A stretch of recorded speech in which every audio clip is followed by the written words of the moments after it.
Bienvenue aux actualités TVCO. Au sommaire cette semaine, la coalition Avenir Québec l'emporte aux élections provinciales.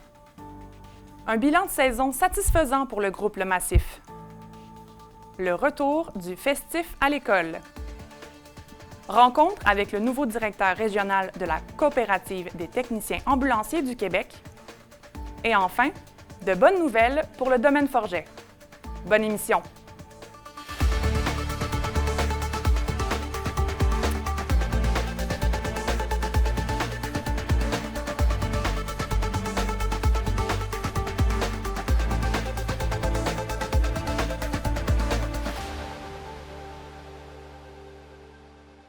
Le 3 octobre dernier, le parti de la coalition Avenir Québec a été déclaré vainqueur après avoir obtenu 40 des votes.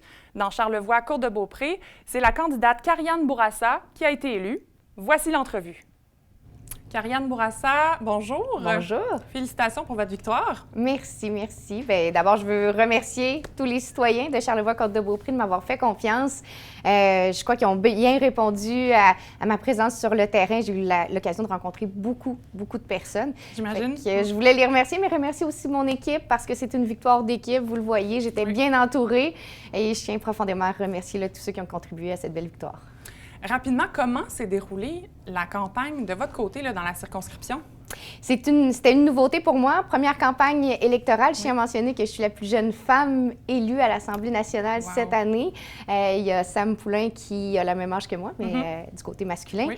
Ça a été une course intense. Je tenais tellement à être présente sur le terrain, à rencontrer le plus d'entrepreneurs possible, également les artistes, tous ceux qui forment la vitalité de nos régions. Oui. Puis quand je dis nos régions, parce que oui, Charlevoix-Côte-de-Beaupré, c'est une circonscription, mais vous comprendrez, 4 MRC, 27 municipalités. Alors, ça ressemblait pas mal. Le matin, on se lève, on va rencontrer soit des maires, des préfets, des associations, des organismes. Et le soir, on finissait pas mal tout le temps par un beau petit 2 ou 3 heures de porte-à-porte pour aller rencontrer les citoyens, prendre le pouls, voir c'est quoi leurs priorités, voir également de quoi ils voulaient entendre parler dans les 4 prochaines années. C'était quoi leurs priorités.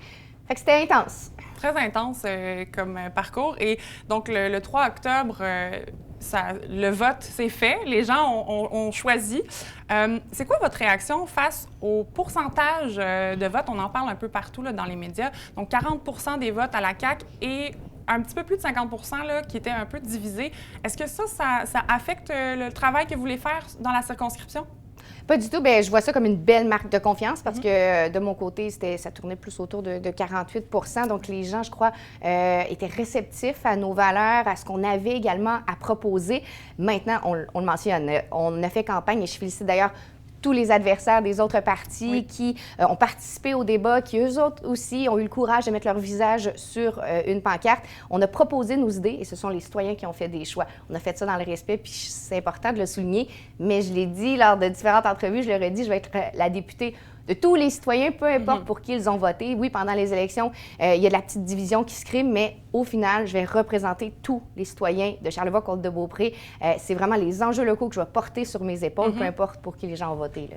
Et selon vous, ça serait quoi le dossier prioritaire à l'heure où on se parle dans Charlevoix? Bien, c'est certain que personnellement, j'ai un intérêt très fort pour l'environnement. Donc, la création du Parc de la Côte, c'est tellement important pour moi. Ça avait été entamé par ma prédécesseure, Émilie Foster. Mais là, on a de belles confirmations du côté du bureau du premier ministre. Ça va monter à 17 % le nombre de territoires terrestres qui sont présentement protégés. Puis pour moi, l'environnement, c'est pas juste la récupération, c'est pas juste la réduction des GES, c'est aussi la protection en fait des territoires que l'on a, la protection de l'eau, l'érosion des berges. Donc, il y a beaucoup de dossiers comme ça environnementaux qui me tiennent à cœur. Tout à fait. Si vous me permettez, j'ai des dossiers prioritaires et chauds qui ont fait surface pendant la campagne. J'aimerais parler de logements abordables. Comment vous entrevoyez ça, ce travail-là, dans les prochains mois? Ça, les gens en parlaient beaucoup. Il faut dire qu'il y a différents programmes qui existent. Il y a des gens qui connaissaient Accès Logis, ce qui faisait que c'est les organismes communautaires qui pouvaient proposer des projets. Il existe un nouveau programme qui s'appelle FAC. Donc, ce ne sont pas maintenant que les organismes ou les villes qui peuvent proposer, mais les entrepreneurs privés également peuvent proposer des projets. Donc, on élargit justement, parce que le gouvernement, on l'a dit, on a mis en chantier où on est en train d'en mettre 15 000. C'est pas terminé. Il va y en avoir 11 000, je crois, 700 pour le prochain mandat. C'est parce que, à quelque part, le gouvernement a un peu un maximum de travailleurs de la construction qu'on peut aller chercher. Donc, sûr, du côté gouvernemental, on a ces 26 000 logements sociaux qui vont être créés, mais il y a des entrepreneurs privés qui peuvent dire, moi, je veux faire un 20 logements, puis il y a 5 ou 10 logements qui vont être consacrés à des logements abordables et ils peuvent recevoir du financement. Donc, il faut vraiment regarder ce qu'on peut faire ailleurs de juste ce que la CAQ et le gouvernement peuvent faire. Les entrepreneurs privés peuvent également proposer des projets. Les municipalités, j'ai vu que Petite-Rivière-Saint-François ont un beau projet d'une 20aine de logements. Oui. Alors, c'est ça qu'il faut inciter aussi. De plus en plus. Puis parlons de pénurie de main-d'œuvre parce que ça va vraiment avec les logements abordables. Est-ce que, selon vous, il y a une solution? Qu'est-ce qu'on fait avec ça? Bien, il y a énormément de solutions. Je crois qu'il n'y a pas une baguette magique avec une seule solution. D'abord, la requalification, on a annoncé la requalification de près de 170 000 travailleurs. Comment? Bien, par l'automatisation. Par exemple, l'automatisation là, c'est vraiment très simple, mais c'est pour que les gens comprennent. Les caisses ou en épicerie, les caisses automatiques, ça va permettre de libérer des employés qui vont pouvoir faire autre chose. Attention, le but, c'est pas de remplacer les emplois par des machines, mais en faisant plus d'automatisation, de robotisation, il y a des gens qui vont pouvoir aller ailleurs. On pense également au secteur où il y a des pénuries comme dans les soins de santé. S'il y a des étudiants étrangers qui viennent d'ailleurs et qui décident de venir étudier dans ces formations-là, ils vont payer la même chose que des étudiants québécois. Okay. Alors, ça va les inciter. Ce n'était pas le cas là, avant. Non, ce n'était pas le cas. Donc, on espère avoir davantage de jeunes qui vont venir ici, qui vont s'intégrer, qui vont travailler dans les métiers où on a besoin d'aide. Il y a des bourses aussi. Par exemple, si vous êtes un jeune ou une jeune ou même un adulte, vous voulez aller à l'université en soins infirmiers, il va y avoir des bourses de 2 500 $ par session. Alors, ce ne sont que quelques gestes, mais l'incitatif financier, aller chercher à l'international, l'immigration aussi régionalisée, parce qu'on sait qu'il y a une grande majorité des immigrants qui vont à Montréal. On aimerait recevoir notre juste part du côté de Québec, mais vous l'avez dit, c'est une roue qui tourne. Il faut des logements pour les recevoir, il faut des garderies pour leurs enfants. Alors, il faut travailler sur plusieurs fronts. J'aimerais parler, vous en avez un peu parlé, de la santé et les services sociaux. On parle de décentraliser le réseau public de plus en plus.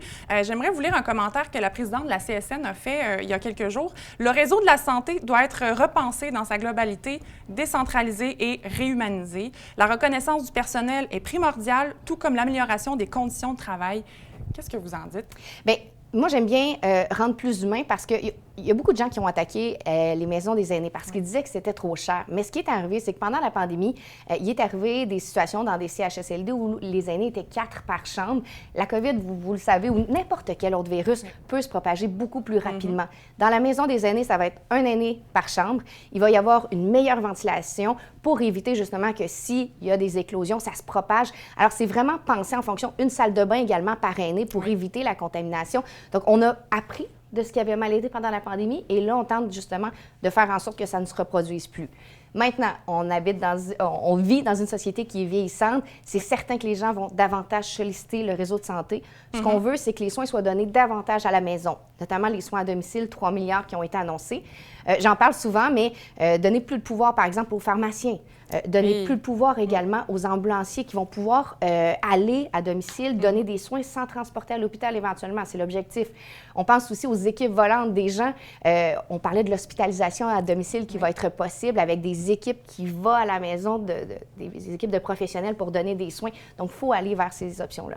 Et au niveau financement, là, on va être capable d'y arriver dans le prochain mandat? Oui, tout était budgété. Là, j'ai nommé quelques chiffres, 3 milliards pour justement les soins à domicile. Maintenant, il y a des ententes qui vont devoir être faites avec des professionnels. On veut augmenter de 600 le nombre de médecins au Québec d'ici le prochain mandat. On aimerait bien en annoncer plus, mais il faut les former. Ça prend 4 ans pour les former. Alors, on est limité aussi. Il y a des ententes avec les ambulanciers également parce qu'on veut revoir leur travail. Ça aussi, ça va devoir être fait. Mais oui, l'argent est déjà comptabilisé dans le plan de mon collègue Dubé. Et en terminant, je ne peux pas passer à côté de ce sujet, la traverse de l'île aux Coudres et de Saint-Joseph-la-Rive. Pendant la campagne, ça bougeait énormément, ça a bougé cet été. Qu'est-ce qui se passe à ce niveau-là? Est-ce que vous allez rencontrer les gens de la Société des traversiers du Québec? Qu'est-ce qui se passe à ce niveau-là? J'ai bien hâte de rencontrer justement mes collègues du ministère des Transports qui s'occupent des traversiers.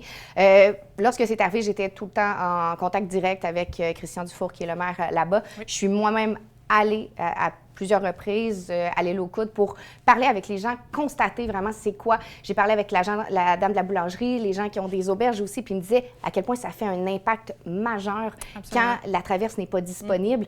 Alors oui, j'ai bien hâte de m'asseoir. Bon, cet été, on a réussi à colmater la fuite, si je peux dire ça. Il y a un deuxième traversier qui était là pour la période des pommes, qui est une période vitale pour les entrepreneurs. Maintenant, vous savez, il y a des projets de changement peut-être de traverse. Est-ce que ça va aller du côté de Baie-Saint-Paul? Est-ce qu'on va le laisser du côté de Saint-Joseph-de-la-Rive? Il va falloir qu'on parle avec les différents acteurs. J'ai compris que les gens de l'île aimeraient que ça soit du côté de Baie-Saint-Paul. Maintenant, il y a une grosse conversation à avoir sur les avantages et les désavantages. Tout à fait. Karianne Bourassa, merci. Merci beaucoup. À la prochaine. Merci.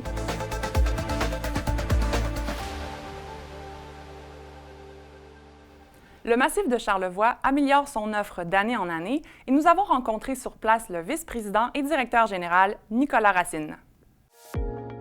Le groupe Le Massif de Charlevoix occupe une place importante dans le choix de destinations plein air au Québec et même au Canada.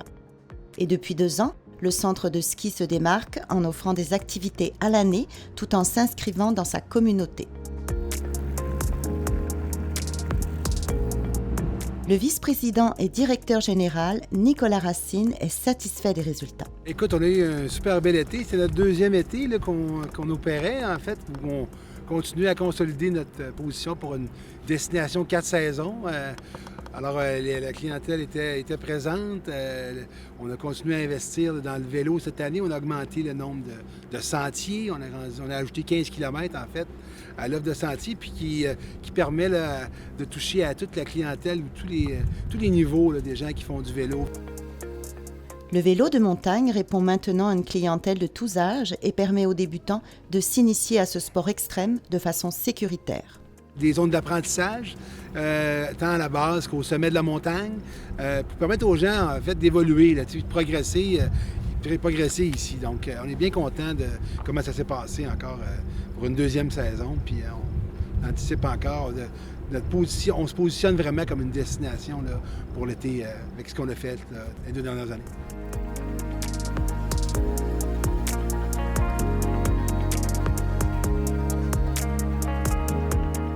L'engagement social fait partie de la mission du groupe Le Massif. Des événements, tels l'appel à la montagne, permettent de s'inscrire dans un mouvement social et d'aider concrètement la communauté. Et comme organisation, la santé mentale est un de nos 4 piliers. Okay? On pense que c'est important, particulièrement aujourd'hui, de le faire dans la région dans laquelle on opère, okay? Dans le secteur dans lequel on opère. On avait identifié avec... il y a comme un regroupement d'organismes qui évolue dans la santé mentale, là, dans le coin. Donc, on a travaillé avec eux sur un projet qu'on a fait la semaine dernière, où on a l'appel à la montagne. Et on a eu un bon succès. La réponse des gens de la région était bonne. Fait que c'est quelque chose qu'on commençait cette année, qu'on va bâtir, qu'on va continuer à faire progresser dans les années à venir là, pour répondre, combler, aider financièrement, si on veut, les gens qui ont besoin de soutien en santé mentale.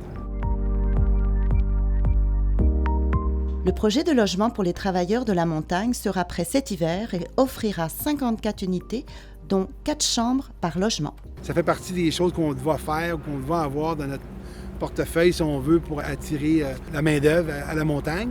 Et c'est quelque chose qu'on parlait depuis longtemps. Alors là, on est bien content, ça se concrétise, on avance vers ça, puis fait qu'on va avoir des premiers locataires là, début décembre.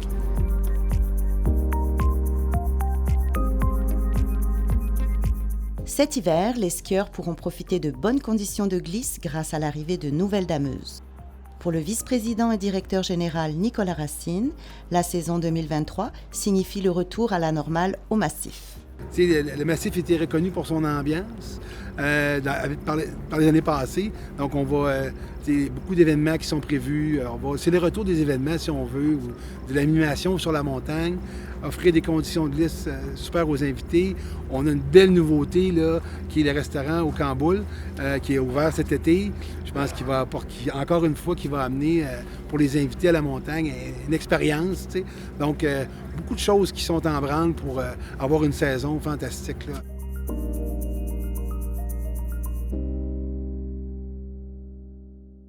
Le festif à l'école est de retour et nous en avons discuté avec Clément Turgeon. Clément Turgeon, bonjour. Bonjour. Merci de prendre le temps avec nous aujourd'hui. Merci beaucoup. Avant de parler du festif à l'école, j'aimerais qu'on fasse un mini-retour sur le festif de cet été. Oui. Il y a eu énormément de gens, mais on dit un peu plus de 30 000 personnes. À quoi on s'attend pour les prochaines années? Parce qu'avec la température cette année, vous avez eu beaucoup de défis.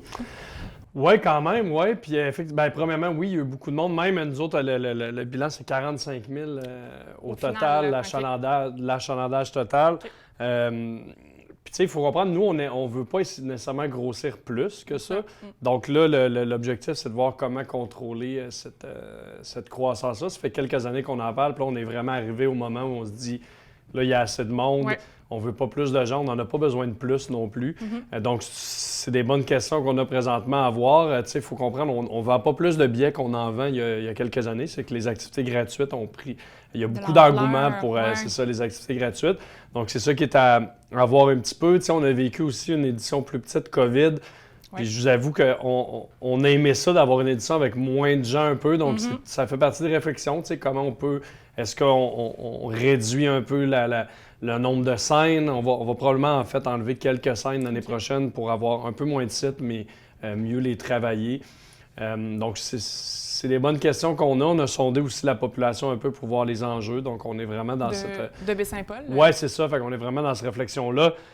Effectivement, le mauvais temps a gâché la fête à plusieurs occasions. Puis nous, on a des enjeux financiers reliés à ça, évidemment, parce qu'on a annulé des shows, on a remboursé des billets.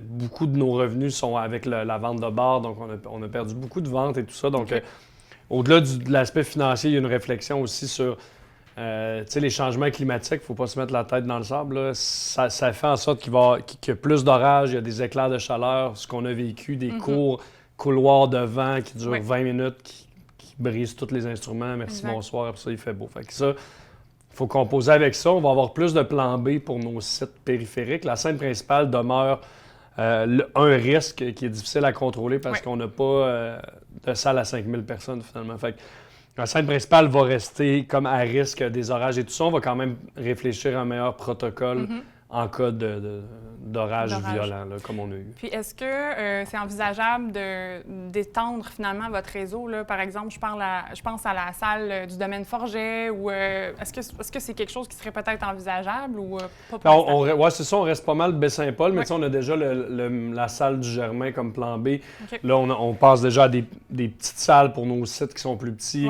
On regarde peut-être même pour installer un chapiteau qui va être là en permanence. Il n'y aura pas de spectacle dedans, mais qui va être utilisé juste en cas de pluie. Donc, exemple, il y a un spectacle au quai où il annonce la pluie. Bien, on peut le faire facilement dans ce chapiteau-là qui serait là juste en attente au cas où il pleuve. Donc, c'est des alternatives qu'on regarde. Là. À suivre. Ouais, parlons maintenant du retour du festif à l'école.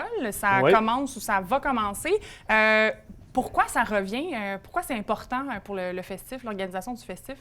Bien, nous, on a vraiment, ça a toujours eu une âme très communautaire, le festif. Là, on a parti ça dans la vingtaine avec vraiment des objectifs très communautaires d'impliquer notre gang, finalement, de craquer le monde à faire du bénévolat et tout ça. Fait que ça vient vraiment de là. Moi, j'ai été en service social aussi, intervenant avec les jeunes. Donc, c'est comme devenu naturel, ce besoin-là, de faire un leg à la jeunesse. Finalement, on a la chance d'avoir des contacts avec plein d'artistes incroyables au Québec. On s'est dit, faisons profiter les jeunes. Ça permet aussi de sensibiliser les jeunes qu'il y a de la bonne musique qui se fait au Québec. Donc, nous, on est des tripeux de musique d'ici. On veut que les jeunes le découvrent aussi. Donc, c'est vraiment ça. Puis, l'intérêt est incroyable. On a lancé les inscriptions. Cette année, c'est la première année que les écoles s'inscrivaient, puis nous, on choisissait dans les inscriptions. Bon, on a eu 275 écoles de partout qui se sont inscrites. Au Québec, là, vraiment. Oui, exact. Partout au Québec. Donc, on pourrait faire ça tous les jours de l'année scolaire, faire un spectacle avec une école différente. Donc, l'intérêt est vraiment là. Là, on en a choisi 55 à peu près. Cette année, c'était le maximum qu'on pouvait se permettre avec nos budgets. C'est ça, mais on pourrait en avoir des centaines et des centaines. C'est un projet qu'on espère qu'il va pouvoir grandir. Faut que on a eu des rencontres avec nos députés et tout ça, puis on va continuer à le faire pour leur dire, trouvons une manière de rendre le financement récurrent, parce que nous, à chaque année, on ne le sait pas si le festif à l'école revient. Il faut que je refasse des demandes, il faut que je trouve des nouveaux programmes qui sortent, qui ferment, pour réussir à rentrer notre projet là-dedans OK. puis le financer. Puis cette année, la programmation, ça ressemble à quoi? Quand on va sur le site, là, on voit plein de visages qu'on a peut-être déjà vus. Ça ressemble à quoi? Écoute, ben, on a 15 artistes. Il y a, à la télévision, on voit Clay and Friends, justement, à Saint-Aubin. On a À la Claire Ensemble, Sarah Dufour, Les Louanges, Claudia Bouvette, les Hey Babies, Corias, Émile Bilodeau, qui est comme un habitué, Oui, finalement, du festif. Donc, on en a 15 qui vont être là. Et c'est sur une cinquantaine d'écoles. On fait plus d'écoles dans Charlevoix. Là. C'est comme un peu notre siège social, donc Ouais, on en je fait comprends. plus. Mais cette année, on va jusqu'à tout près de Anticosti, donc sur la base Côte-Nord. Wow! La grosse logistique, on amène Émile Bilodeau en avion, on prend un hélicoptère, on va en skidoo. Donc, c'est vraiment une aventure. Juste ça en soi, c'est beaucoup d'organisation. Mais on voulait réussir à se rendre dans des milieux plus éloignés qui ont moins accès à la culture et à la C'est musique. ça. Puis les artistes aiment ça, ça leur donne le goût de revenir. Oui, vraiment, tout à fait. Ben, pour les artistes, c'est une façon aussi de développer le public du futur, finalement. Tu sais, les jeunes qui ont 11, 12 ans, 13 ans aujourd'hui, c'est eux qui vont peut-être plus tard aller voir un show de Corias ou tout ça. Fait que pour les artistes, c'est intéressant. Puis il y a un volet atelier, donc les artistes discutent avec les jeunes, font des ateliers d'écriture. Donc pour les artistes aussi, c'est le fun de partager finalement leur connaissance puis leur savoir. Et en terminant, est-ce qu'il y a des nouveautés cette année? Je pense que oui, j'ai vu des petites choses avec les services éducatifs. Est-ce que c'est possible? Oui, il y a deux nouveautés. Il y a avec Isabelle Simard, qui est une artiste d'ici qui fait dans les services de garde avec Notre-Dame-des-Monts et Baie-Saint-Paul des ateliers d'éveil musical, que ça s'appelle. Donc, les jeunes, c'est du 2e cycle du primaire, apprennent vraiment c'est quoi la musique, finalement. Puis ils vont composer des chansons, puis on va en faire un album. Ah oui. Donc, il va avoir, chaque groupe va faire une chanson qui va être enregistrée vraiment comme en studio, un peu. Donc, ça, ils vont vraiment faire tout le cheminement. Puis il y a Culture à l'école, donc Forêt Marine et Saria, qui sont deux artistes, deux talentueux artistes de Charlevoix, qui vont faire aussi des ateliers dans les écoles primaires. Donc, ça, c'est comme parallèle au Festival École. Et comment on fait pour suivre? Est-ce qu'on peut les suivre à distance, en ligne? Comment on fait? Sur les réseaux sociaux du Festif, là, la page Facebook Le Festif, c'est le meilleur moyen. On a posté une vidéo hier de notre première tournée qui a commencé. Donc, la meilleure façon, c'est vraiment sur les réseaux sociaux. Pour les services de garde, par exemple, les chansons et tout ça, on va en parler un petit peu plus tard. Là, on va faire de la promotion là-dessus pour faire découvrir le projet aussi. Génial. Bien, Clément Turgeon, merci beaucoup. Merci à toi. Toujours un plaisir. À la prochaine. Merci.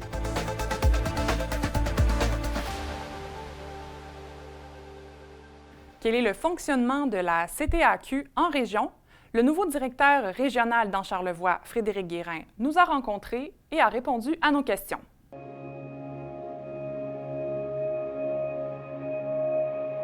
Mes fonctions sont principalement au niveau des opérations ambulancières. Donc, je m'occupe de tout l'aspect des opérations ambulancières, financières aussi, l'engagement des ressources humaines. On a aussi une équipe de direction locale. La CETAC fait partie d'une grande famille de membres qui sont installés dans plusieurs régions en partant de Québec, Port-Neuf, Saguenay, Parc-des-Laurentides et Charlevoix.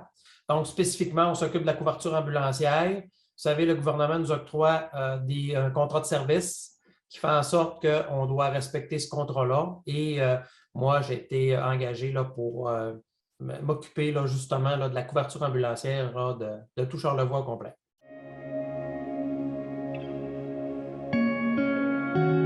Les gens qui veulent devenir paramédics, c'est parce qu'ils aiment le domaine probablement de l'urgence. Ils ont le sens aussi d'aider les gens. C'est aussi une passion de vouloir aider les gens, au même titre qu'un infirmière ou un médecin. Je pense qu'a priori, les gens ont ça à l'intérieur d'eux de vouloir aider. La deuxième chose, comment on réussit à garder notre personnel? Bien, il y a une ambiance de travail très saine, pas festive, mais je veux dire, les gens ils ont hâte de rentrer travailler, puis le fait que les gens sont rendus à l'heure, bien, quand il a fini son chiffre de travailler à 6 heures le soir, bien, il est capable de s'occuper de sa famille, il est capable d'aller à un souper.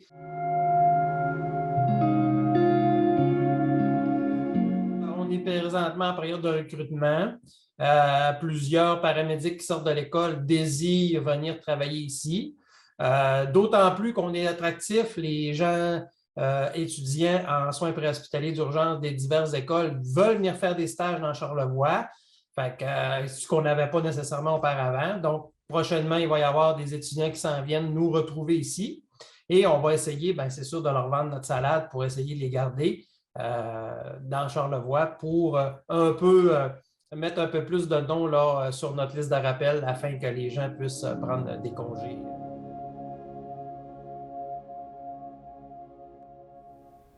Le domaine Forget a atteint son objectif en amassant 20 millions de dollars suite à la campagne Le domaine Forget, créateur de talent, et le nouveau directeur artistique, Mathieu Lucier, sera de l'organisation du déjeuner bénéfice le 23 octobre prochain. La grande campagne de financement Le domaine Forget, créateur de talent, est un franc succès. Ginette Gauthier, directrice générale, explique.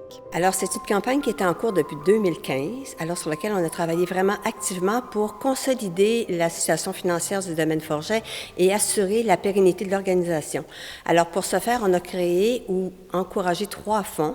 Alors, le fonds de développement artistique, le fonds de bourse Jacqueline et Paul Desmarais et le fonds de développement du domaine Forget. Et l'ensemble de l'argent qui a été ramassé est vraiment là pour nous aider à réaliser des projets. Alors, ça peut être améliorer les infrastructures du domaine Forget, ça peut être, d'un autre côté, créer une nouvelle formation de perfectionnement pour l'académie, offrir un concert plus onéreux que d'habitude parce que c'est un projet spécial. Alors, ça peut servir à maints usages, mais l'objectif est vraiment d'assurer la pérennité de l'organisation parce que vous le savez, souvent les subventions gouvernementales sont stagnantes. Alors, si on veut se développer, si on veut réaliser de nouveaux projets, nous avons besoin d'aller chercher des revenus supplémentaires. Alors, chaque année, les revenus d'intérêt des fonds placés à perpétuité sont investis dans des projets qui sont réalisés durant l'année courante.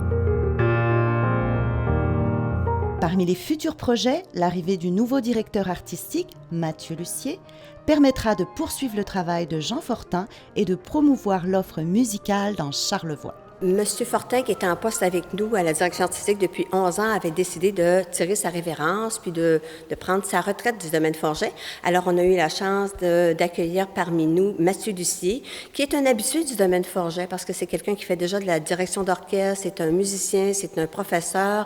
Alors donc, ça permet au domaine Forget, je dirais, pour les prochaines années, d'être rassuré par rapport aux orientations artistiques du domaine Forget. D'être bassoniste, je pense que ça aide pour un poste comme ça. D'abord parce que ça m'a permis, moi, plus jeune, d'être stagiaire au domaine Forget dans les années 90. J'ai aussi, comme bassoniste, comme chef, participé aux activités du festival. Puis, l'année avant ma nomination comme directeur artistique, j'avais été invité aussi à enseigner au domaine Forget.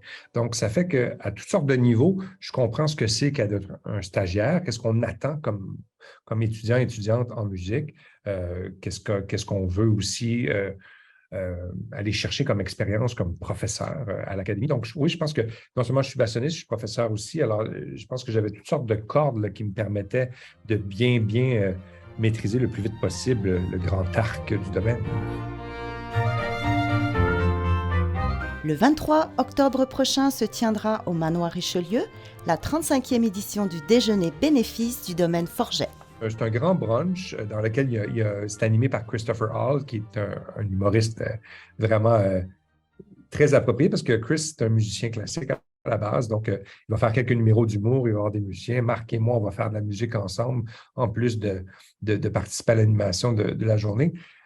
En gros, on invite les gens à venir au Manoir Richelieu, déguster un excellent déjeuner, pour un prix légèrement supérieur à ce qu'un excellent déjeuner coûterait, mais avec la satisfaction non seulement de manger des œufs bénédictines vraiment bien cuits, mais de permettre au domaine Forget d'amorcer sa 45e saison sereinement.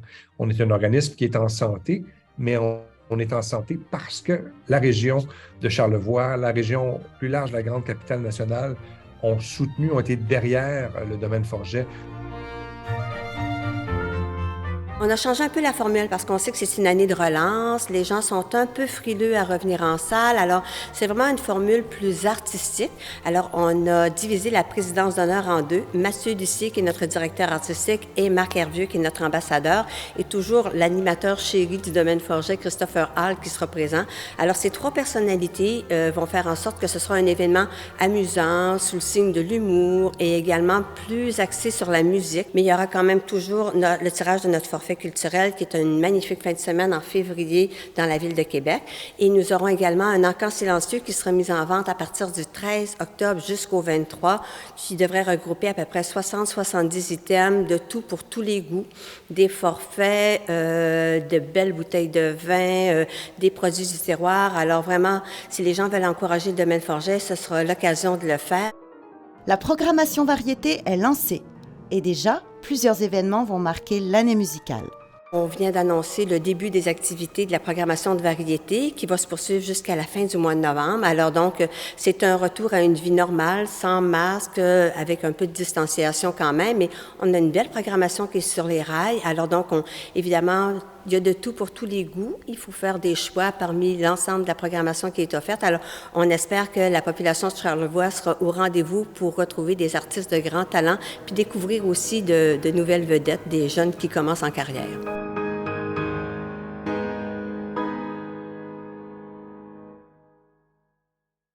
C'est tout pour ce bulletin. J'espère que ça vous a plu. Au nom de toute l'équipe, portez-vous bien et je vous dis à la prochaine.